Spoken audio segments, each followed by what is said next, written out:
Hola, ¿qué tal? Bienvenidos a IFM Noticias, a este programa Candidatos. Por supuesto, estamos en campaña, se adelantó.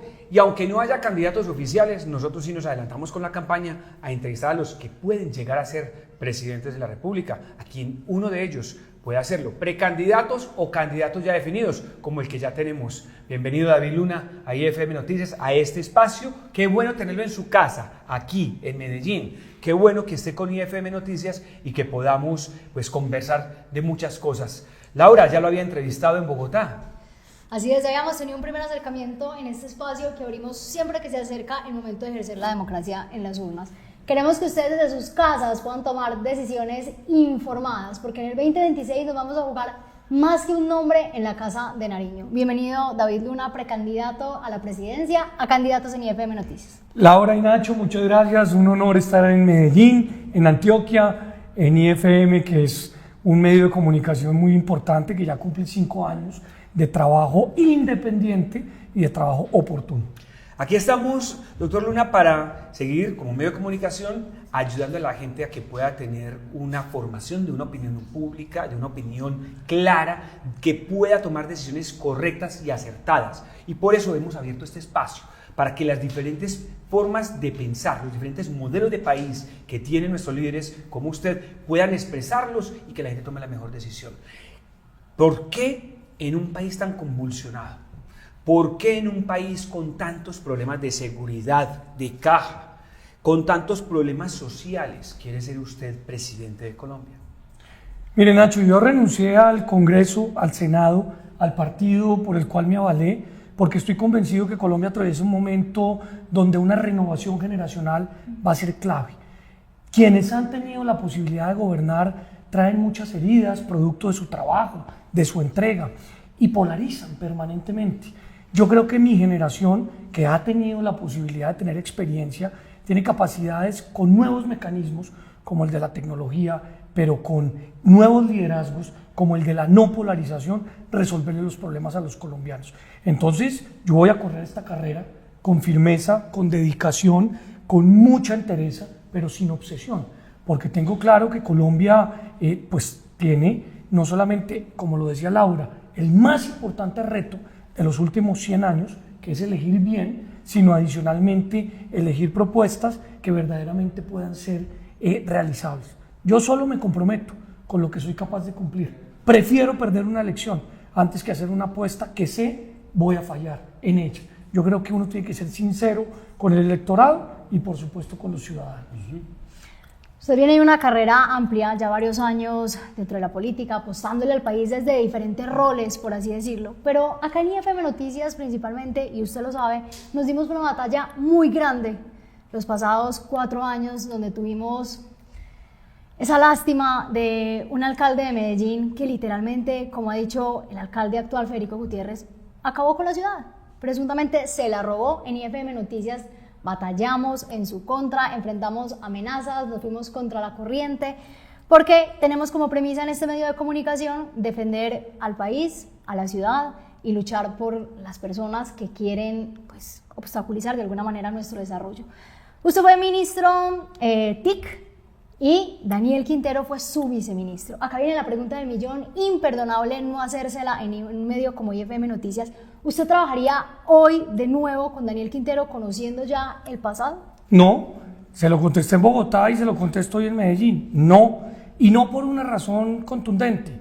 Es que Daniel Quintero hizo equipo político con Gustavo Petro, con Claudia López, y yo claramente no pertenezco a esa corriente.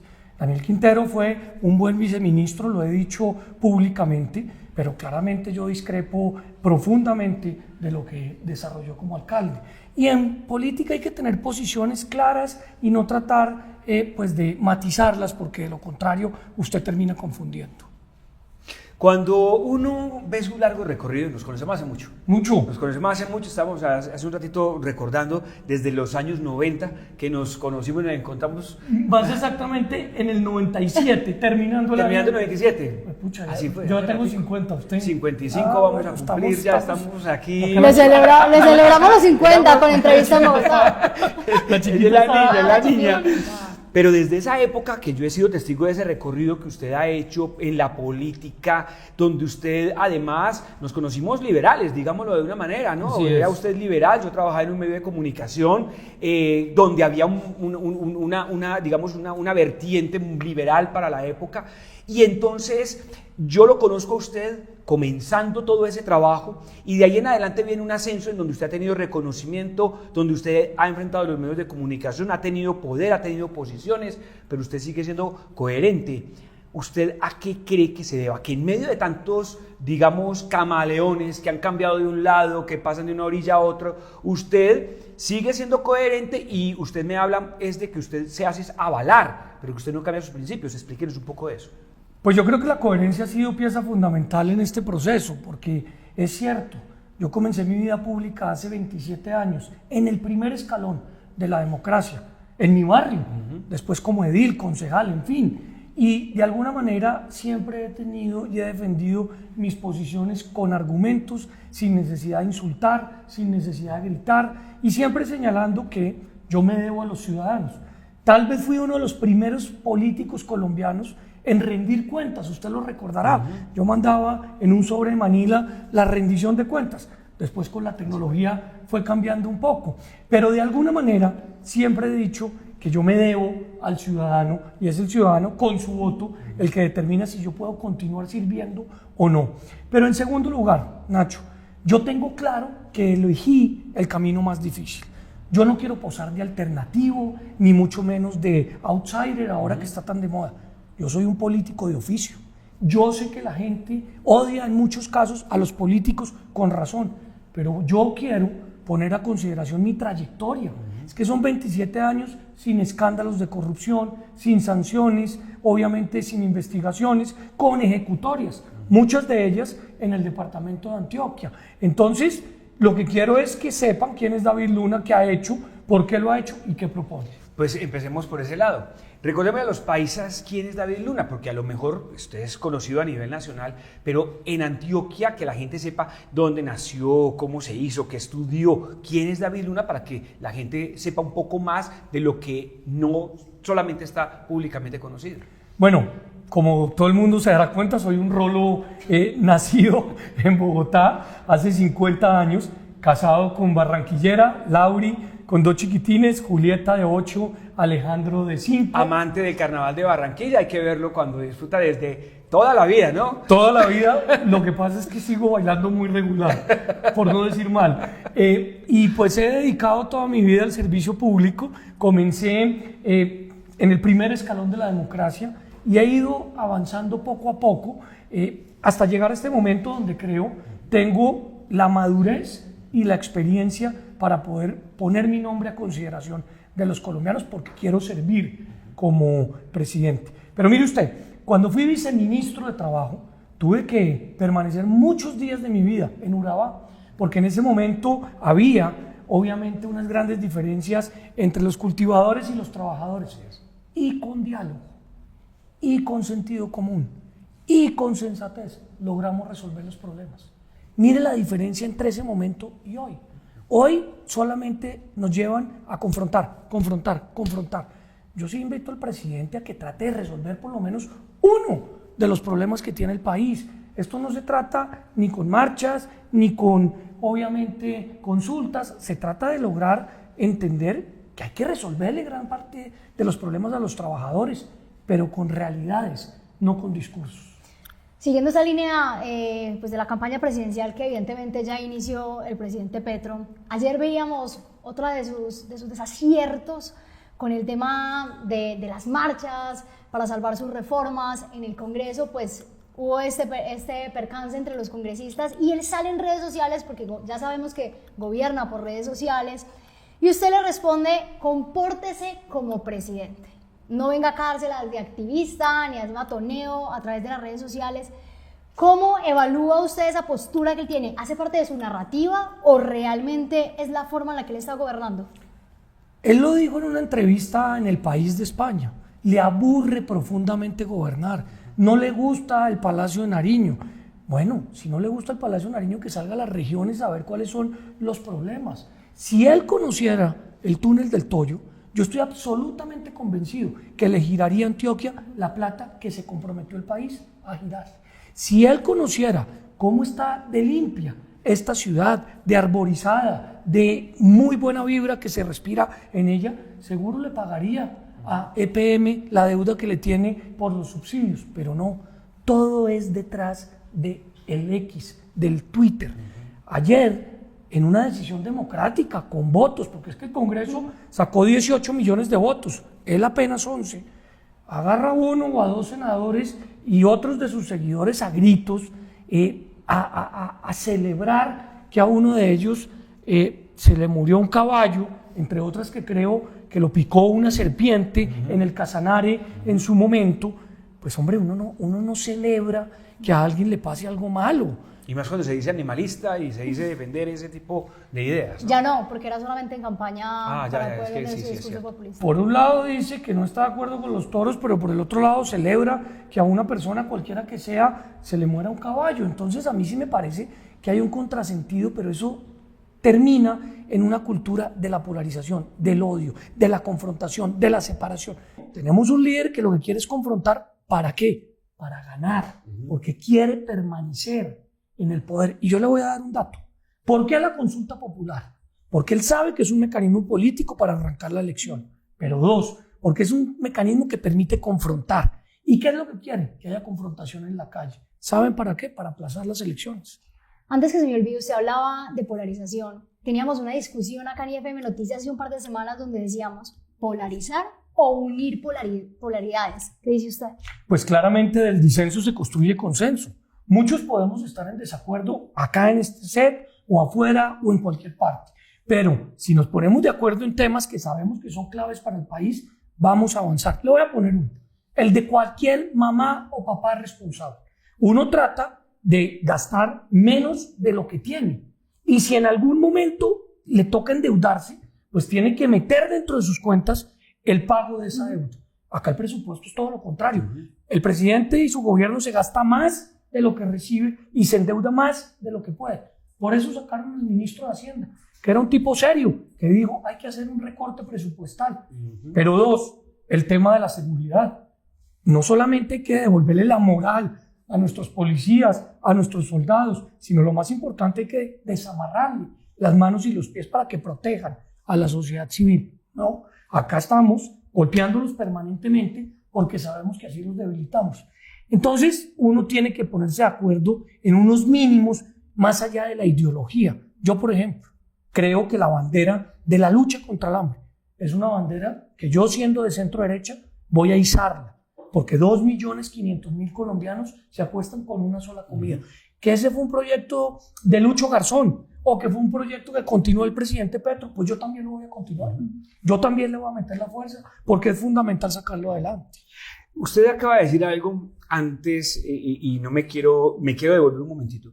Usted dice que todo lo que está pasando con el presidente Petro es porque él quiere aplazar las elecciones. Sí. ¿Escuché eso bien? ¿Me explica qué es ese pensamiento? ¿A qué se refiere exactamente? Le voy a dar 3 ejemplos concretos. El primero, el presupuesto de la Registraduría Nacional del Estado Civil. No le han entregado la totalidad de los recursos, motivo por el cual no ha podido contratar el proceso electoral del 26. El segundo, Nacho y Laura, la declaración reciente de la defensora del pueblo, una jurista ejemplar, que propiamente no es de derecha. Ella la consideran muchas personas de izquierda, que ha señalado que más de 300 municipios están controlados por los narcos del Clan del Golfo, del ELN y de las disidencias de las FARC. Y la tercera, este tema de la consulta popular. Yo soy un demócrata, yo creo en los mecanismos de participación, pero esa consulta no va a terminar en nada. Lo único que quiere él es comenzar a habilitar la confrontación para generar un estallido social 2.0. Es decir, lo que usted plantea y lo que usted cree es que es repetir la desestabilización del país para volver a quedarse con el poder, pero si él como presidente no puede reelegirse, buscaría en tercera persona mantener el poder o aplazar las elecciones para decir no hay condiciones, me tengo que quedar. Pues esa es una que puede ser posible y que yo quiero alertar. Cada vez que yo alerto algo a mí me dicen loco, alarmista, etc. Pero yo fui el primero en este país que hablé que el presidente le iba a jalar a convocar una constituyente. Días después, en Nariño, lo contó y lo dijo. Es cierto. Obviamente logramos evitarlo, pero acá hay que contar las cosas porque cualquier cosa es esperable, porque el presidente no está gobernando, está en campaña. No lo digo yo, lo dijo el ministro del Interior, unos de sus representantes en la Cámara, otros de sus senadores en el Congreso. Entonces... Y han buscado muchas cosas, ¿no? Han propuesto que sí, pero no. Él dice que no, pero Zuleta lleva el proyecto de la reelección. Él dice que no, pero entonces hay equipos que dicen que está trabajando la constituyente, incluso los lleva a la nacional para que la hablen, y así, sí, pero no, sí, pero no. En eso está, y a eso es lo que le apuesta, y por eso uno se tiene que concentrar en las soluciones. Yo estoy concentrado en proponerle a los antioqueños y a los colombianos cómo resolver el problema de la economía, cómo resolver el problema de la fuerza pública, cómo lograr avanzar en darle oportunidades a los jóvenes, no solamente de estudios, sino de trabajo digno y bien remunerado. Cómo pensar en la gastronomía y en el entretenimiento como una línea económica distinta a las que venimos hablando hace 30 años, a los contenidos. Es que Colombia y México hoy en día son dos de los países que más ingresos producen en desarrollo de contenidos. Entonces, hay que hablar de una economía distinta, no es lo mismo que llevamos trabajando durante tanto tiempo. En esta temporada de los consejos de ministro, que él ha querido disfrazarlos de alocuciones para poder justificar que salgan en los medios de comunicación y en los canales públicos y privados, pues esto desde el principio llevó a reemplazos de sus ministros y a justificar estos cambios. ¿Cómo interpreta usted esa renovación constante que ha tenido de los ministros? ¿Cree realmente que sí representa una fractura dentro del gobierno o está tratando de brincarse de alguna u otra manera la regla fiscal? Laura, vamos primero con el racionamiento básico. Yo estuve sentado en esa silla, en ese potro de ser ministro, y cualquier persona, por inteligente y brillante que sea, necesita un tiempo que se denomina curva de aprendizaje. Cada vez que hay un cambio ministerial, evidentemente hay una fractura entre lo prometido y lo que se está desarrollando, porque la nueva persona llega a revisar todo, con razón. Entonces, eso le hace mucho daño al país. Dos, yo sí creo que evidentemente dentro de su equipo de trabajo no hay liderazgo. Y yo hablaba con el señor presidente 4 veces a la semana telefónicamente y mínimo una vez personalmente. Acá hay ministros que no van al presidente hace 2, 3, 4 meses. Y 3, que me parece muy importante, hay que pensar en los equipos de trabajo. Usted necesita, antes de pensar en ser presidente, pensar con quién va a gobernar. ¿Cómo va a buscar no solamente la experticia, las personas capacitadas, sino sobre todo las personas con sensibilidad? Porque para gobernar este país hay que oír a la gente, hay que ir a las regiones. Tú no puedes tomar decisiones desde el piso 17 de planeación nacional sobre, por ejemplo, el puerto de Antioquia si no lo conoces, pero así están pasando las cosas. Hablemos de algo que es neurálgico porque la paz total ha sido un fracaso. Pero el temor de muchas personas es que el próximo gobierno sume a la guerra en vez de realmente buscar una solución pacífica. ¿Usted negociaría, no negociaría, bombardearía, no bombardearía? ¿Qué haría para buscar en estos temas de paz? ¿O buscaría, como lo intentó en su momento el expresidente Álvaro Uribe, de tratar de acabarlos militarmente? ¿Cuál sería su posición frente al tema de la paz? Usted lo que tiene que entender es a quién está enfrentando. Y claramente todos esos grupos dejaron de ser guerrilleros para conquistar el poder, para convertirse en grupos mafiosos y traquetos. Todos, incluyendo el ELN, que se lo he venido diciendo mirándolo a los ojos, porque solo les interesa el negocio del narcotráfico, de la minería ilegal, de la tala indiscriminada, y para eso pues lleva a la sociedad civil de lado. Entonces, usted, ese tipo de criminalidad tiene que enfrentarla con todo el accionar del Estado. Pero para poner el accionar del Estado a funcionar, tiene que lograr recuperar primero la moral de nuestros hombres, mujeres, que están en la policía y en nuestro ejército. Yo me siento profundamente orgulloso de nuestros policías, profundamente orgulloso de nuestros soldados. Y para eso no hay que respetar los derechos humanos. 2, las capacidades. Hoy en día, lamentablemente, tenemos unas capacidades mermadas. La flota helicoportada, todo lo que hace referencia a la dotación y a la incorporación menos personas quieren entrar a nuestra policía y a nuestra fuerza pública. Hay que regresar esa moral para algo tan importante como es fortalecerla. 3, hay que desamarrarle las manos y los pies a la fuerza pública. ¿Cuándo se los amarraron? En diciembre de 2022, cuando firmaron esos decretos de cese al fuego que le permitieron a estos grupos terroristas expandirse. Todo lo dicho anteriormente no significa que yo no sea un hombre de paz. Yo creo en la paz, pero la paz no es propiedad de una ideología. La paz es un derecho que todos nosotros tenemos y que podemos exigir, pero para lograrlo, evidentemente, hay que debilitar a esos grupos que hoy controlan los territorios. Le voy a dar 2 datos. 100% en los municipios de Arauca están controlados por el ELN. Casi el 80% en los municipios del departamento del Cauca están controlados por el ELN y las disidencias. En el caso del departamento del Chocó, han aumentado 15 municipios que están siendo controlados por esos grupos. Y ni hablar, pues, del Catatumbo. Entonces estamos viendo que estamos perdiendo el territorio y que para sentarse a una mesa, pues antes hay que recuperar ese territorio y ese control territorial. Sí, a fortalecer las fuerzas militares e intervención militar en contra de esos grupos. Por supuesto que sí, no hay otra opción, y no hay otra opción en ese territorio y también en las ciudades, porque con tecnología vamos a demostrar que es posible identificar al reincidente. Con tecnología vamos a demostrar que es posible reducir el 1.000.000 de expedientes que están atrasados en la justicia. Con tecnología vamos a demostrar que es posible desarrollar los procesos de extinción del dominio sin procesos de 15, 20, 30 años. Lo hablábamos en la conversación que tuvimos hace unas semanas en Bogotá. La gente no le cree a la política. Está cansada, de hecho, de esa misma narrativa, de esos discursos, de ver probablemente la repetición de la repetidera de esta serie de desaciertos, sobre todo en los jóvenes, que como decíamos en aquel momento, pues son el futuro del país. ¿Cómo recuperarlos a ellos? ¿Cómo incentivar esa participación ciudadana que pues está ahora, digamos que débil, y la gente cree que la democracia solamente es en el momento de votar?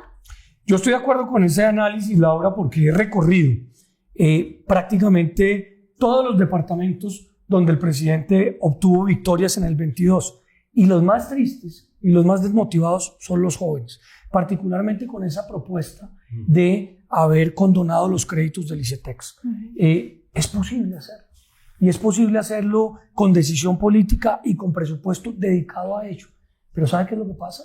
Que la plata la tienen guardada en los fondos, en las fiduciarias. ¿Y sabe por qué? Porque la quieren utilizar en el 26 para comprar votos. 2, yo lo dije al principio de esta entrevista, lo quiero repetir ahora, solo me comprometo con lo que soy capaz de cumplir. Y en ese sentido, yo sí creo que es posible repetir un muy importante experimento que está surgiendo y surtiendo buen efecto en Floridablanca, en Santander. A muchos jóvenes con talento digital en Colombia, usted los puede formar intensamente a razón de 10 meses con 10 horas de trabajo de formación diarias. Esas personas pueden salir a ganarse $150 la hora, contratadas con las mejores compañías de tecnología. Pero usted adicionalmente puede pensar en atraer inversión tecnológica a ciudades con gran calidad de vida como Medellín. Pero 3, se lo dice nuevamente un rolo, yo sí creo que hay que desbogotanizar Colombia, y la mejor forma de hacerlo es reconociendo el talento gastronómico y el talento cultural.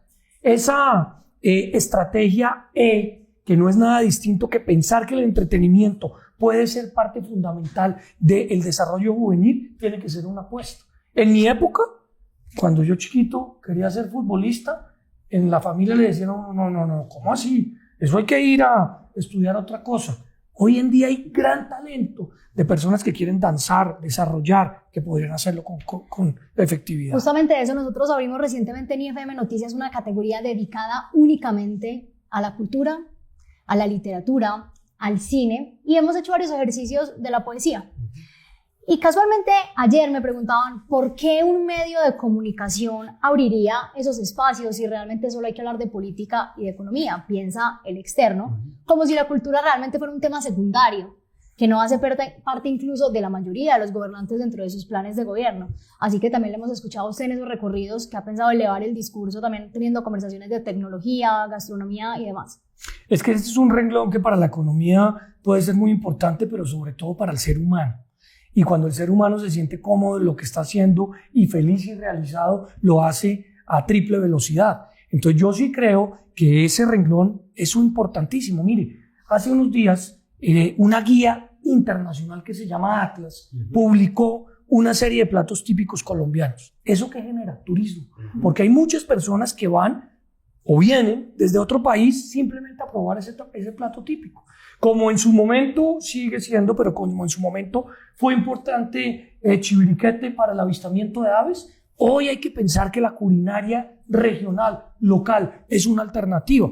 Es una alternativa el tema del entretenimiento. Lo que está pasando en países cercanos de generación de muchas actividades artísticas, pues puede ser replicado con facilidad en el nuestro. Y ya hay pues unos casos contundentes. No solamente lo que se vivió en Medellín hace poco con Karol G o lo que se vivió con Shakira en Bogotá y se va a vivir ahora en Medellín como anunciaron, sino los festivales. El Festival de Cordillera, el del Estéreo Picnic, el de Rock al Parque. Todo eso comienza a ser unas herramientas que no es la de unos jóvenes rockeros, no. Es una ciudad pensando en la posibilidad de abrir esos espacios de generación de impacto. David Luna, reconstruir el país es lo que le va a tocar al próximo presidente. Reconstruirlo socialmente, porque el tejido está roto, polarización, pero evidentemente se ha deteriorado. No es lo mismo pensar hace unos años ser presidente a pensarlo ahora, cuando tenemos la salud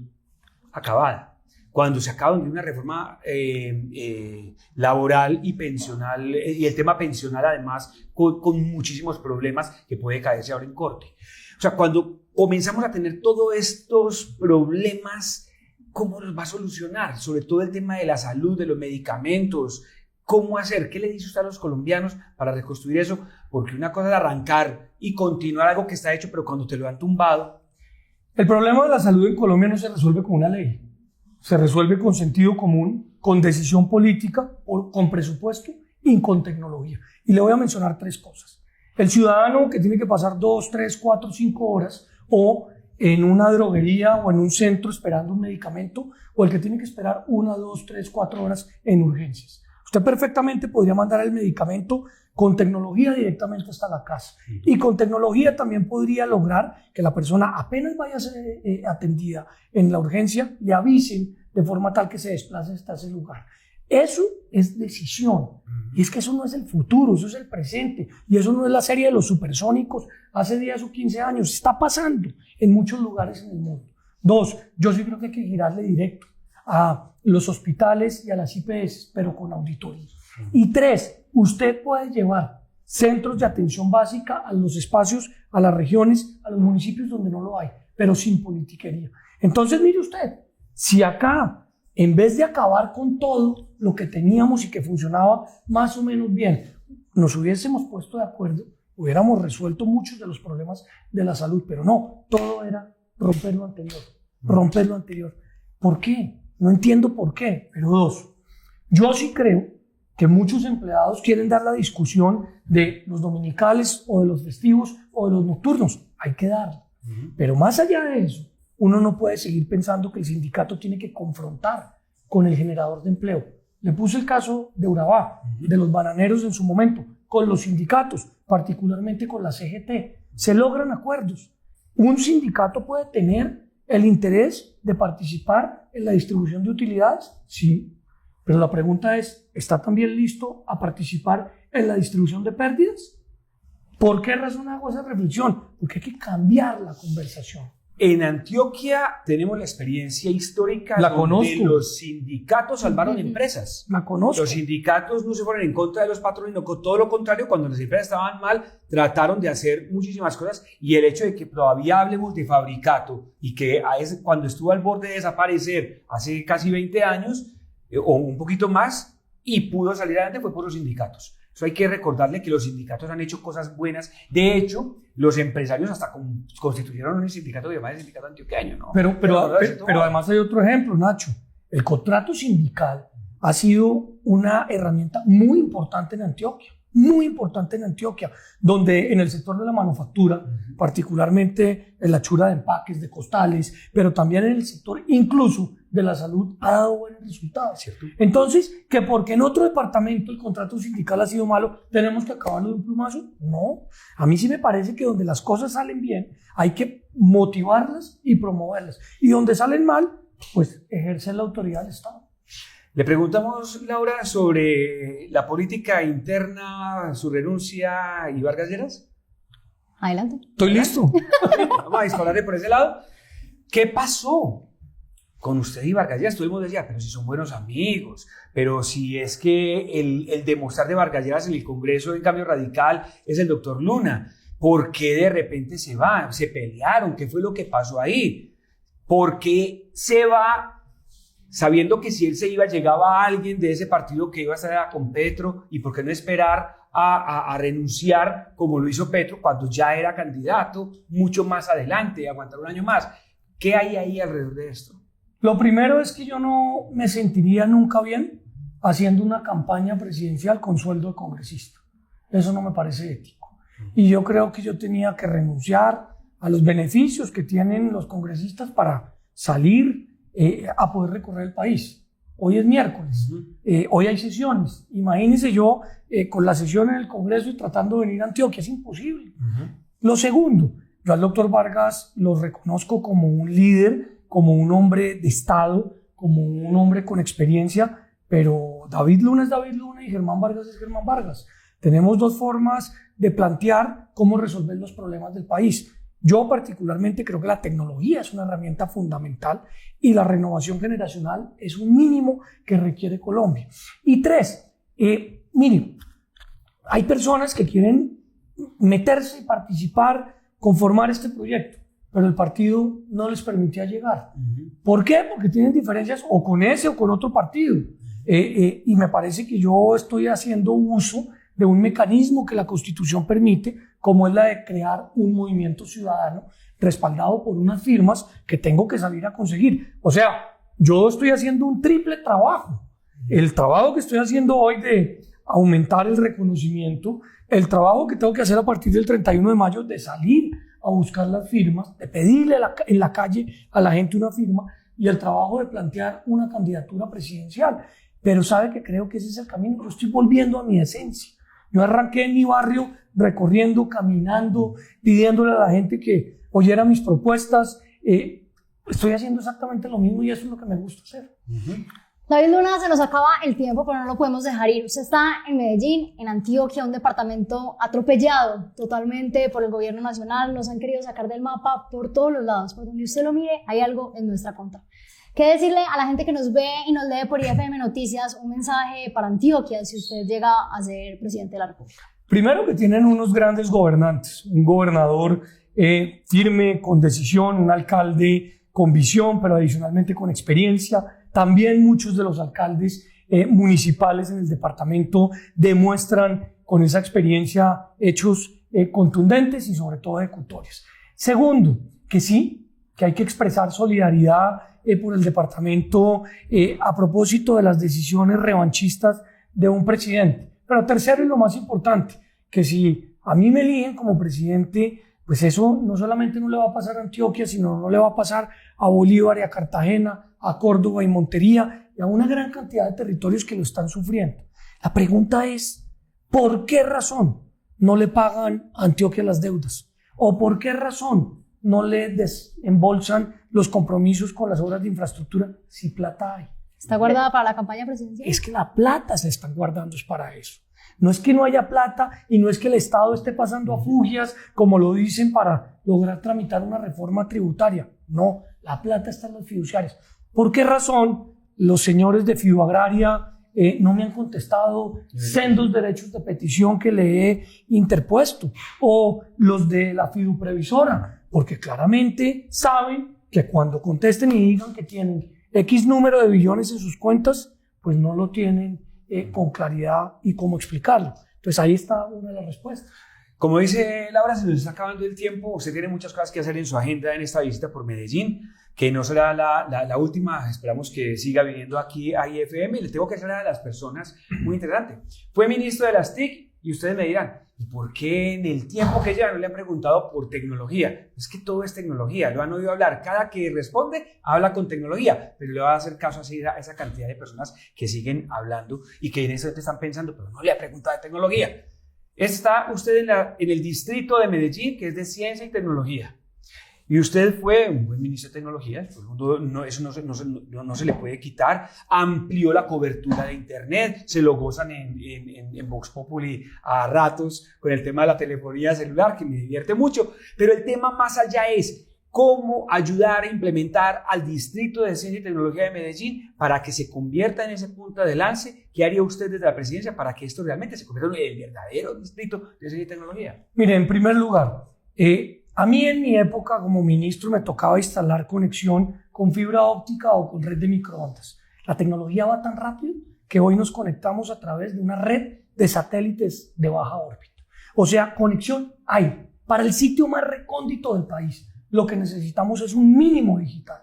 Que la gente que literalmente no puede pagar un espacio para tecnología, para estar conectado, pueda el Estado subsidiarlo. ¿Pero con qué contraprestación? Con una contraprestación de que por lo menos el 80% de ese tiempo va a ser para educación o para emprendimiento. También para ocio y para información, pero fundamentalmente para producir. En segundo lugar, es muy importante pensar en el talento. Y ese talento que está en Antioquia puede verse reflejado en algo que es tan importante como es formación. Ya les conté el caso de Florida Blanca, pero algo muy importante, desarrollo para mayor número de patentes, para mayor número, obviamente, de genialidades que se pueden desarrollar acá.